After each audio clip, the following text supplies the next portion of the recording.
Check.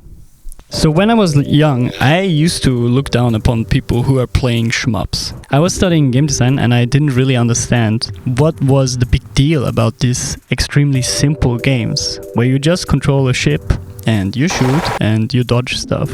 I mean, that's basically all there is to it, right? But then later in life, when I started getting more intrigued by it, I realized that Schmups are extremely similar to meditation and other spiritual practices.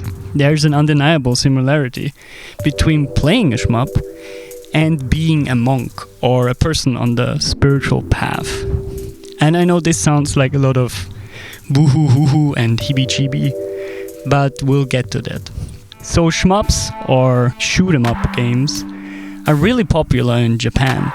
Maybe because of their simplicity, or also maybe because they are just way too over the top. What is very important about Shmups is that they are also a form of shadow work.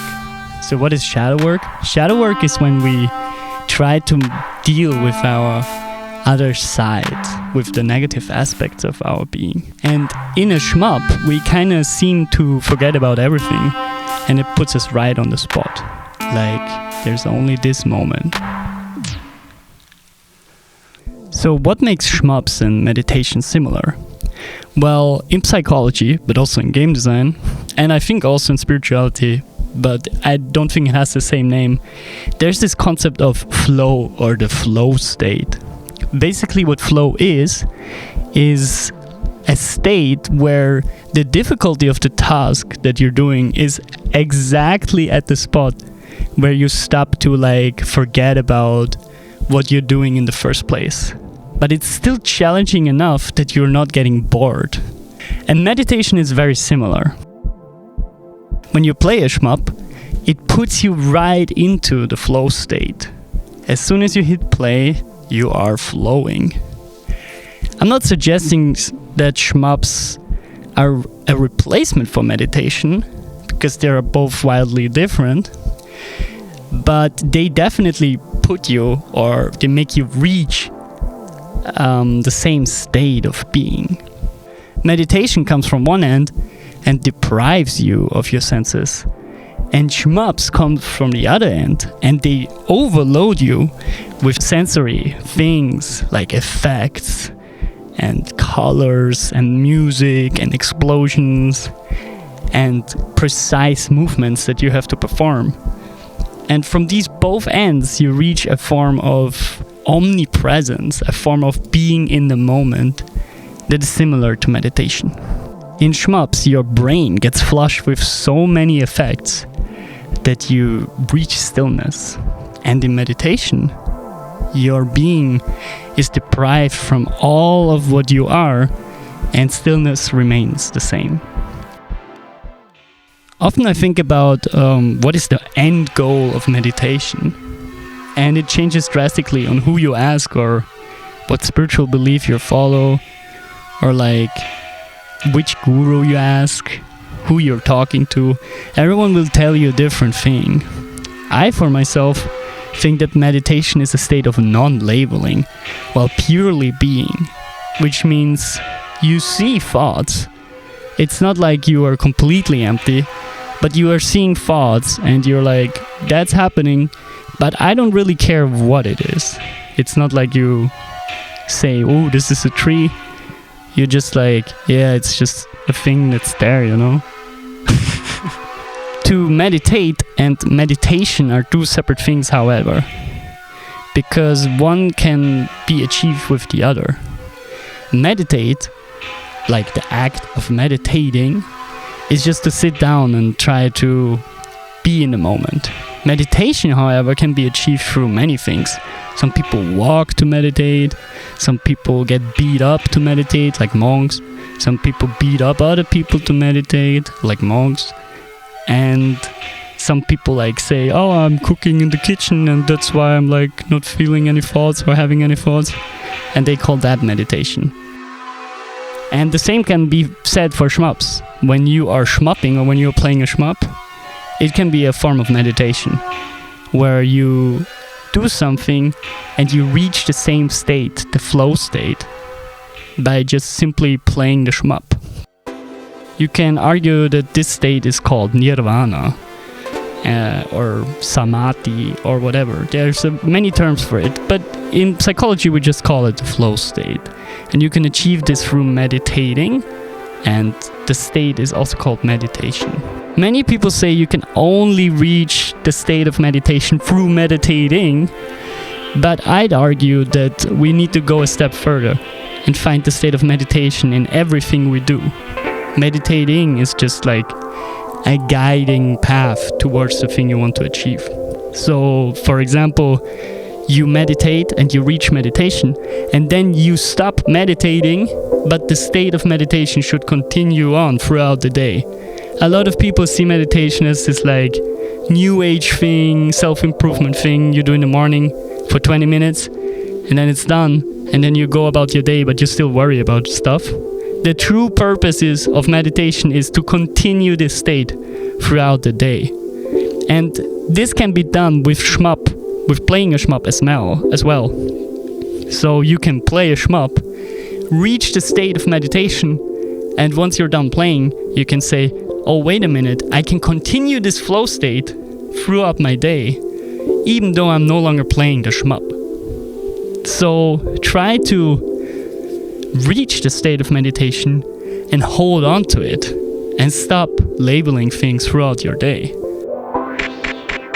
There's this quote by Patanjali, which was like a, I think, Buddhist teacher or something, and he said, in deep meditation, the flow of concentration is continuous, like the flow of oil.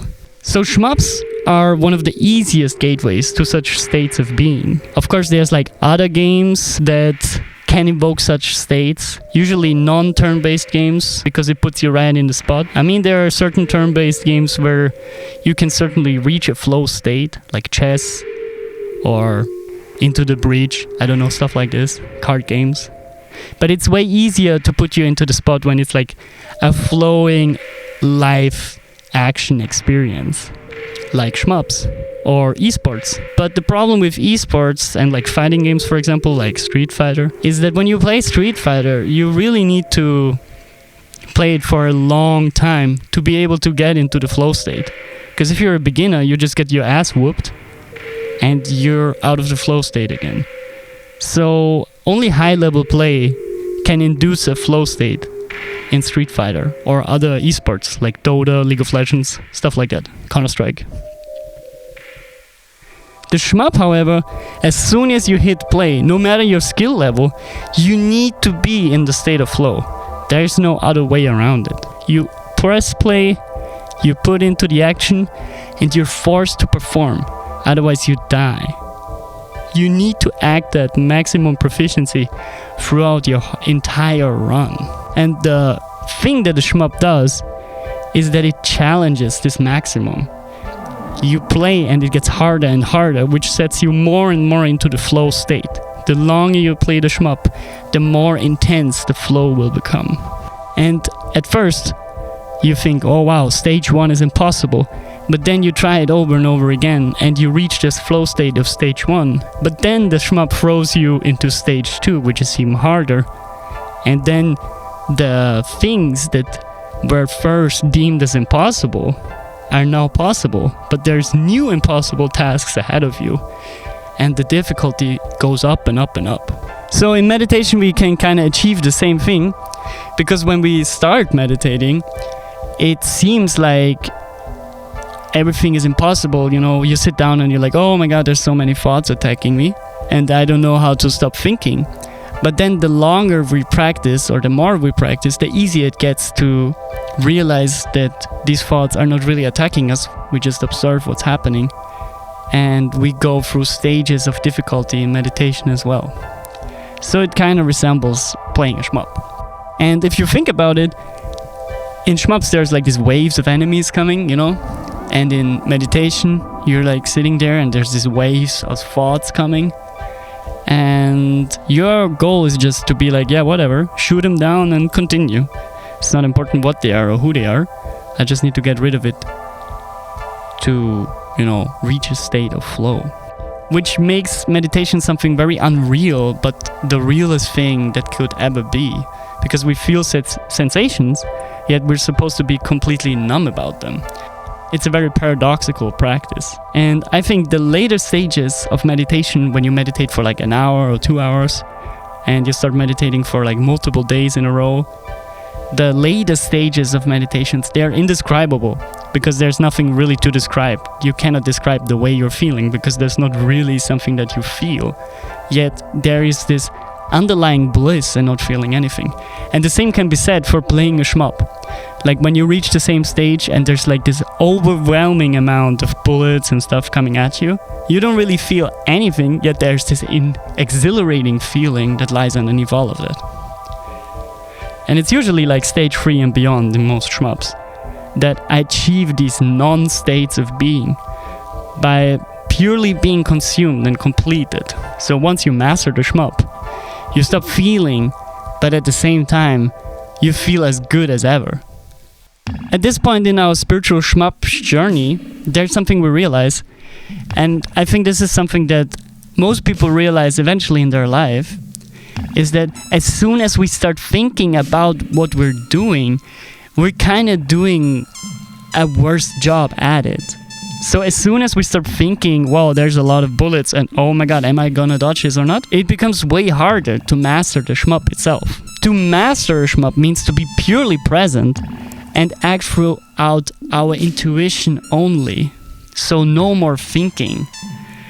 The more your body or mind takes over, the more you're likely to jump the gun and fail all over again. On higher levels of difficulty, it becomes a pure task of will and will only.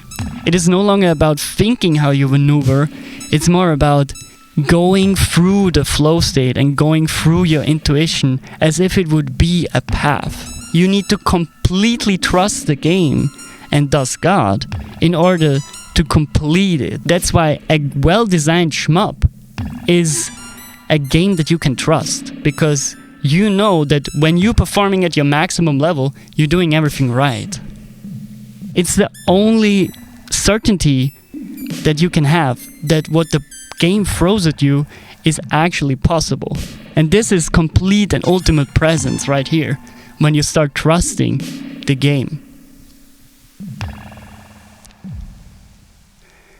And ascending through the stages of a shmup can be seen as a direct analogy of the tree of life or other maps of the spiritual path.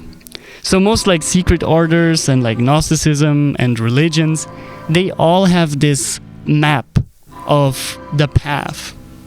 And the higher we get, the more abstract these states become. And the more we advance on the spiritual path, the more all-encompassing being becomes. It's at this point when the game is so demanding that you yourself aren't even able to react.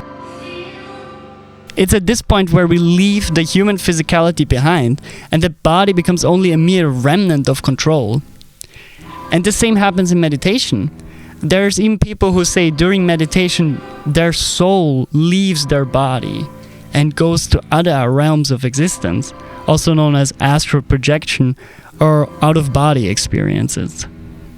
And this happens usually in like intense sessions of like 8 hours or by taking some hallucinogenics. And then you realize that the body is actually just a transportation method, similar to a car or a controller which is controlling your ship in a shmup. And most people, when playing a game of any sort, they say, I got hit when like the car gets hit in Grand Theft Auto, or when the ship gets shot down, you say, I got hit. But it's not actually you getting hit, it's the ship getting hit. So you can see that we are actually projecting ourselves into the game and we're becoming one with the thing we're controlling. The same is happening with our body. It's just our soul inside of our body. And we're saying, oh my god, why did you hit me? But actually it's just your body that got hit and you're the thing controlling the body. And here I'm like a bit unsure, and you could ask the question, who is controlling us? Also, I would love to know who is God in the realm of the shmup. Are you God because you are making the ship move? Or is it the intrinsic logic of the game? I mean, if we see the game as a secluded finished product in itself, the God is the game's logic. But once we open the floodgates of incorporating the player in the question, an entirely new discussion is evoked, as the controlling force comes from the outside. And I think at this point it's just a matter of how far we want to zoom out. But for now, let's just consider the game's logic to be got so I don't get like an aneurysm or something. So to capture the feeling of complete concentration or ultimate presence, as I like to call it, one must become the game's character itself. But at the same time, you're still an outsider controlling the ship. It's this state of duality, and through this duality, we get led into nirvana, accepting that we are the thing itself, while not being anything at all at the same time. So let's talk about how a shmup specifically achieves these strong senses of ultimate presence. One of the things that a shmup does is it really puts an emphasis on death and difficulty. In most games, when you die, it means absolutely nothing. You just respawn and you're back, and you're like, whatever, I just try again, you know. There are all these Dark Souls bros who are like, oh my god, I'm playing the hardest game in my life, guys, I'm such a tough dude. But in the end, when they die, nothing really happens. They just lose a bunch of souls, and they're back at the bonfire trying again. Of course, Dark Souls is a bit better at making death harsh, but it still doesn't really punish the player in any way. A shmup, on the other hand, actually used to punish you, because in the arcade, you lost 25 cents when you died. So, your life was literally money. It was an economic thing. There was an economic bond between you and the game. And of course, nowadays, this is no longer a thing, but the thing that still remains is the 1cc as a concept. So a 1cc, or 1 credit clear, is when you play through the entire game by only using 1 coin, which means you insert the quarter and then you finish the game. No second coin, no second try. 1 life, and that's all you got. And this is the most spiritual thing that you can witness in modern gaming. The loss of money, or the loss of your entire progress, is what gives this practice meaning. In modern gaming, when you die, you don't lose anything, you're right back at the action, and thus dying lost all its meaning. In fact, difficulty lost all its meaning in general, because there's nothing really you lose. And once the loss is a significant one, then our entire being centers around it. It's like if you are at the 5th stage of a shmup, and you get nervous because you know, if you die, it's back to the beginning, and there is no second try. It's the same as like these videos where they interview these moms, and there's like this car almost, you know, rolling over their toddler, and then all of a sudden they have like the strength to like lift the car or push the car to the side. It's because there's actually something on the line. We start to experience even more presence and more strength. This preciousness of life has been lost in the modern landscape of gaming. Deaths are just a mere annoyance nowadays. You're like, oh, I gotta do this 5 meters again. But in a shmup, your entire score is lost and your entire progress is lost. You have to start the game all over again. And we could argue about, yeah, but it's just the same thing, but the shmup is a long route that you have to do again. But try playing a shmup and see how it impacts you compared to a death in a Mario game or even Dark Souls. The impact is just not the same. And we gotta make death more meaningful again in game design in general. And I think that the shmup is perfect because once you die, you can just instantly reset and start all over again, which keeps you in the loop of continuously trying to be better at the game. It's evoking a spiritual growth environment that is unparalleled with anything out there. And back in the day, it was even harsher because dying meant you lost a quarter. And this financial codependency makes the arcade an even stricter spiritual battleground. Gurdjieff once said, "You now know that everything must be paid for and that it must be paid for in proportion to what is received." But usually a man thinks to the contrary. For trifles, for things that are perfectly useless to him, he will pay anything, but for something important, never.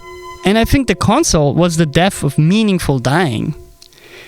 An old spiritual saying says you need to descend in order to ascend, and having no slot for quarters on the console made death pretty much no descent at all. It's like a safe space.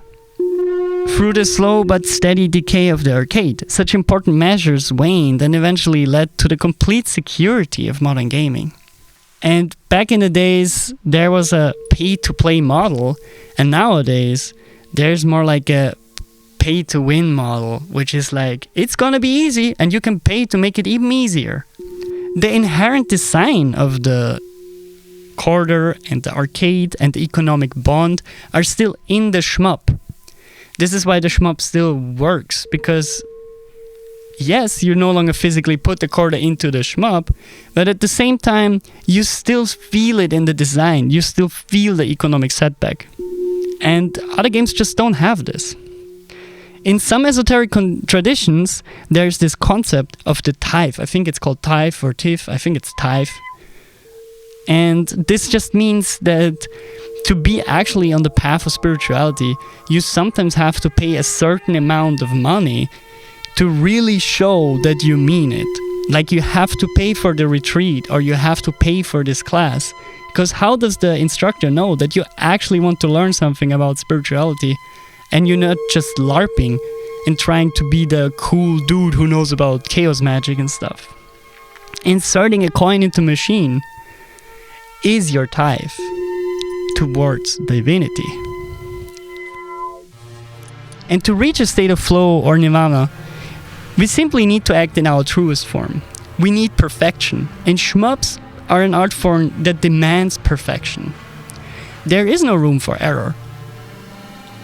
For example, bombing is one of my favorite mechanics in shmups, because bombing kind of distorts time in a way. So a bomb, for those who don't know, you activate the bomb and all the bullets that you need to dodge are removed from the screen, basically, or they are destroyed. And so your bomb is like your last measure if it gets too crazy. You're like, okay, I'm gonna bomb here and I'm safely out.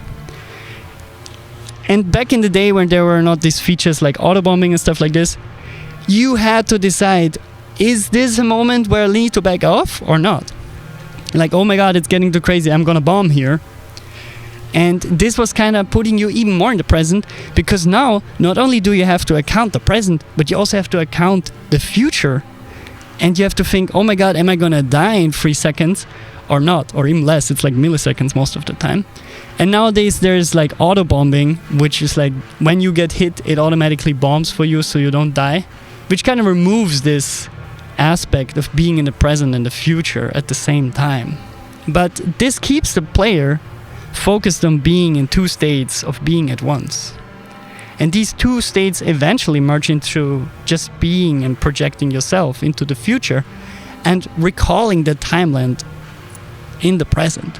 And bombing creates a dynamic of pushing your being to the limit as far and as often as you can until you release a valve and a tiny bit of steam is coming out and you have few moments like to breathe again. It's really hard to describe all these sensations of playing a shmup, because you actually need to play a shmup yourself to understand why it's so powerful. Most people just see the games and they're like, oh, it's just some silly little shooty game. But once you start playing the game, you realize, damn, this is actually insane, and it puts you in such a different state of being that you just can't stop playing.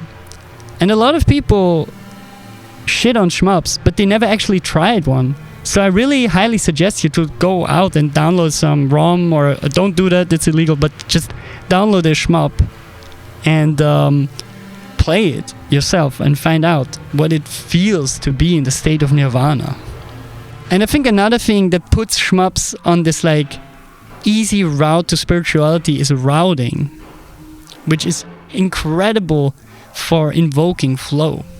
So basically routing means you have a certain route you take through a stage of a shmup to have like the most points or the easiest route through a level for survival so you don't die. And these routes are also very invocative of the map of a spiritual path. Like Gnosticism, for example, has the 3 mountains, and it's like, yeah, you have first your 7 challenges, then you go to the first mountain. And these spiritual concepts can be found again in the SHMUP as routing.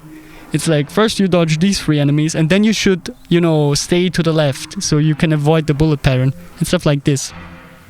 It's very similar.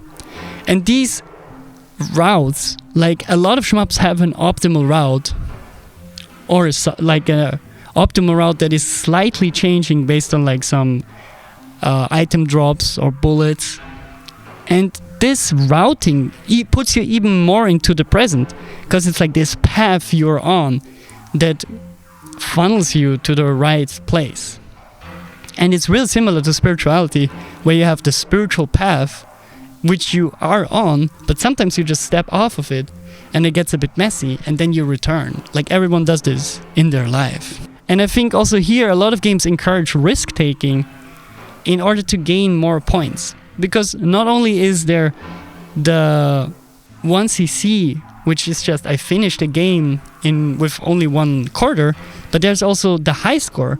And high score usually means you need to be even more perfectionist and act even more risky than before. For example, there are mechanics like bullet grazing, which means the closer you are to bullets or the closer you are to enemies, the more points you get, but it puts you at even more risks.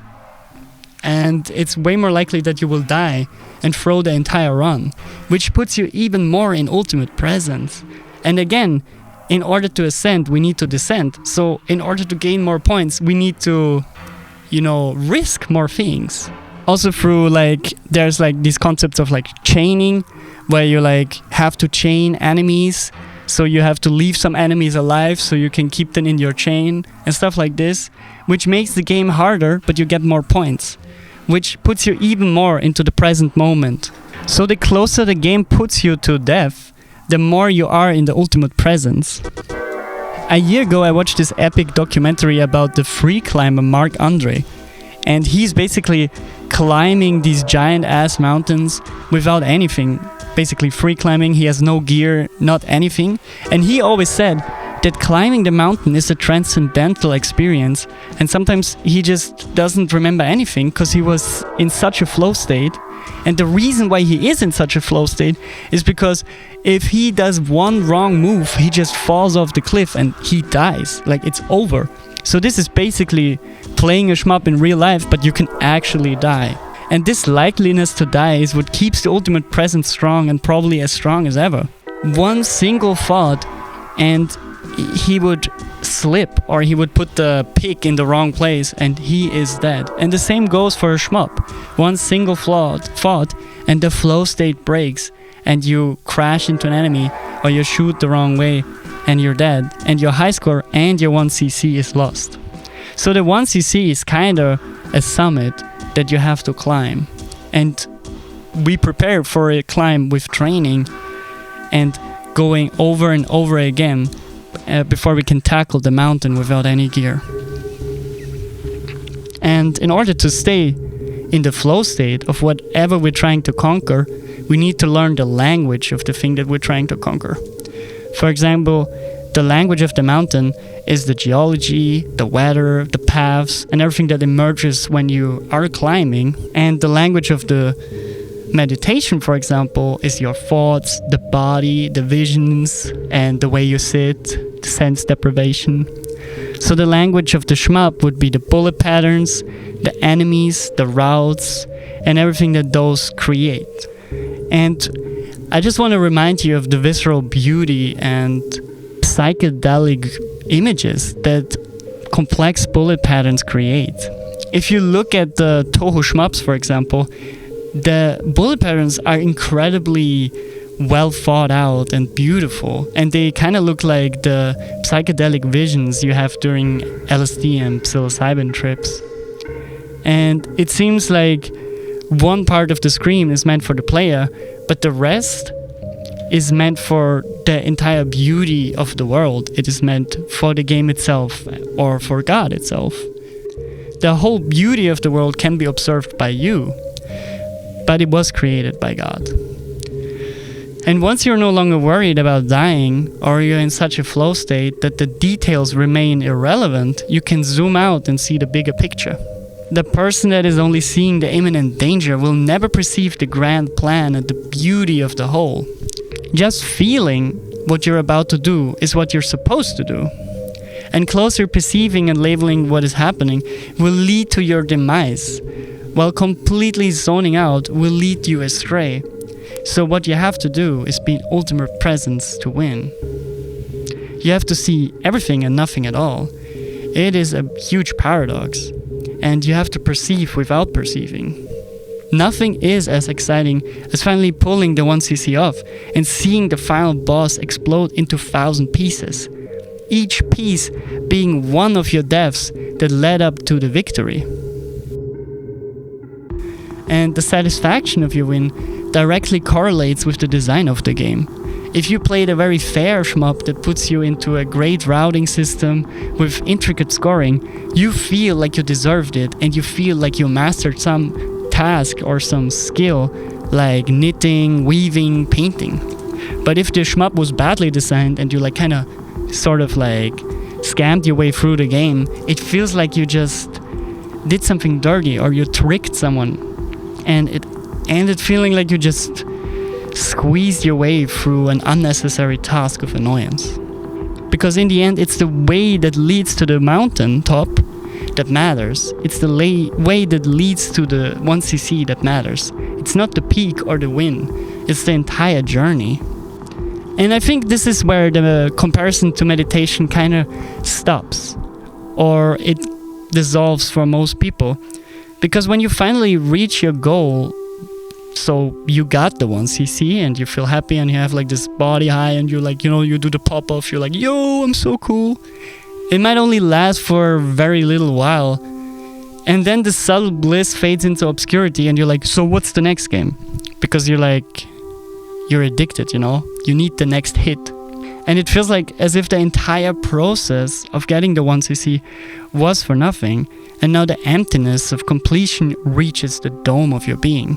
Because it's when you realize that reaching the destination is not really what made us happy. It's actually that we enjoyed the process of reaching the destination. And this is where a lot of shmup players have like this post 1cc depression, the like post nut clarity kind of thing. But in the end, they should just, put that to a side and be like, okay, I'm happy that there is another game I can 1cc and the journey starts all over again. And it's exciting to start a new craft, to climb the next peak. So I wondered to myself, what is the end goal of meditation then? One might say that meditation doesn't even have an end goal. And the goal of meditation is just to let go of thoughts and simmer into being. But the concept of achieving a goal is a thought in itself, which negates as soon as meditation is successful. So through meditation, we kind of dissolve the need for anything. The grind becomes the goal. And we can implement this in our shmup lifestyle. The 1cc is no longer a goal, but the entire process is.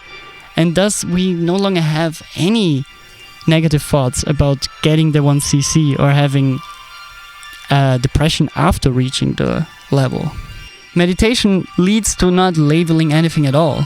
And maybe this is what we should do when playing a shmup. We shouldn't label the stage we're in. We're not like practicing. We're not like almost there. We didn't get the 1cc. No, we're just playing the shmup. We're just enjoying the journey. Because once the meditation is over, we should continue our day-to-day business as if the meditation never ended. When we put the controller down, one has to remain vigilant. The goal is not to beat the shmup. The goal is to remain in the flow state beyond the 1cc.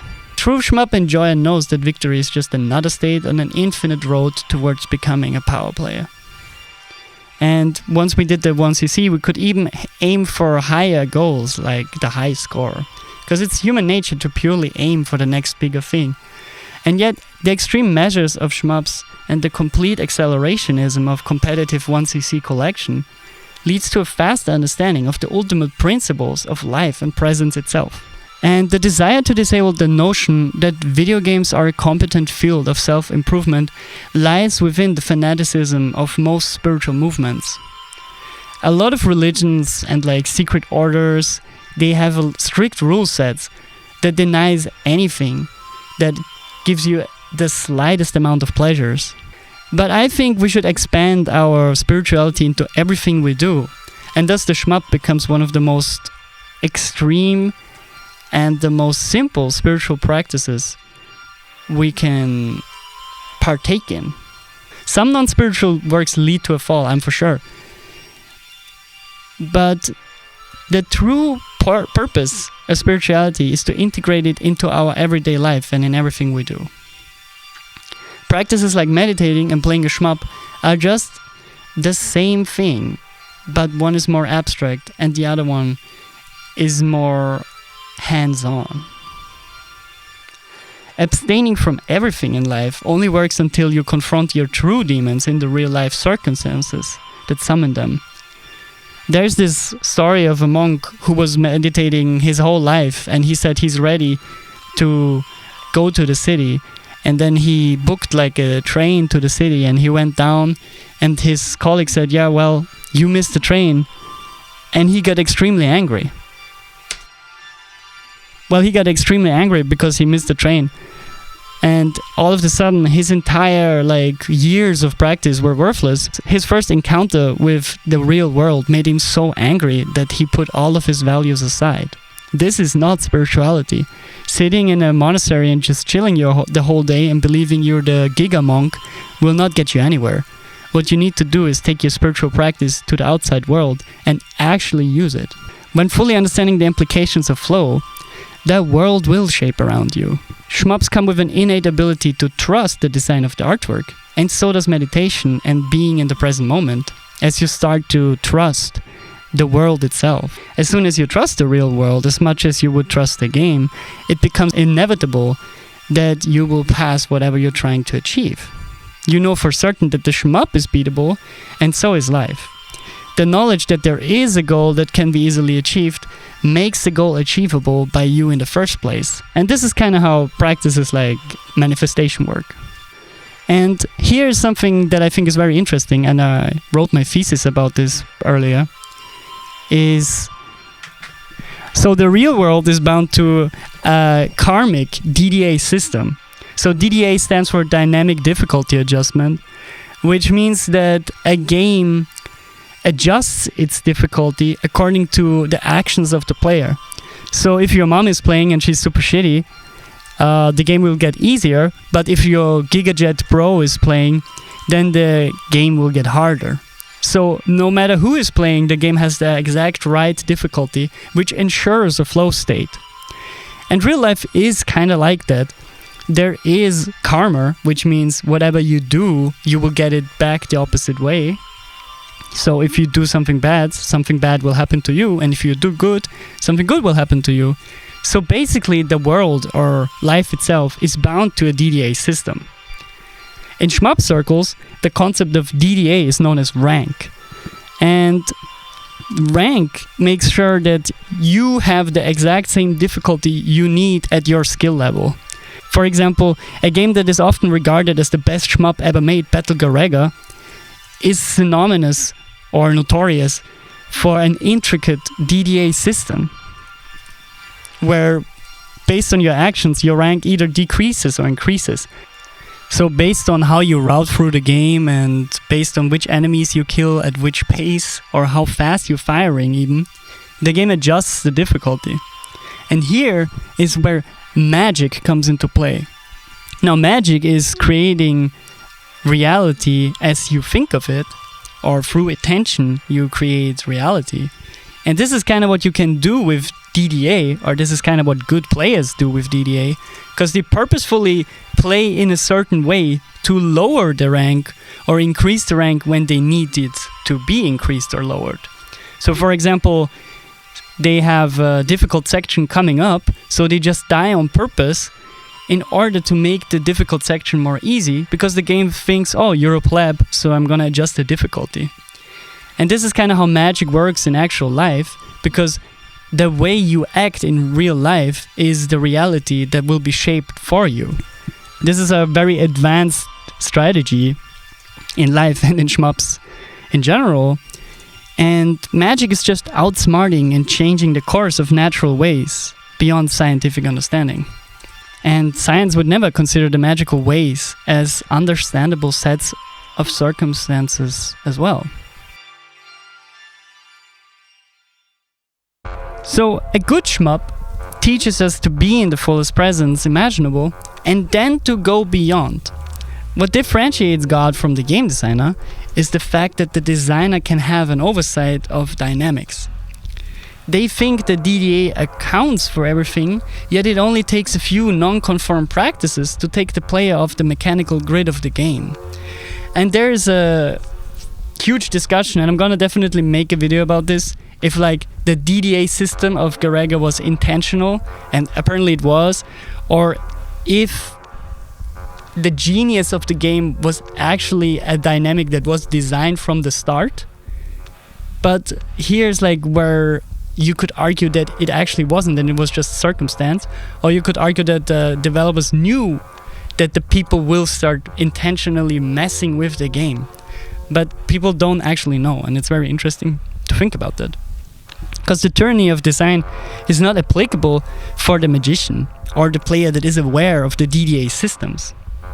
Because the presence and the knowledge of the world leads to power.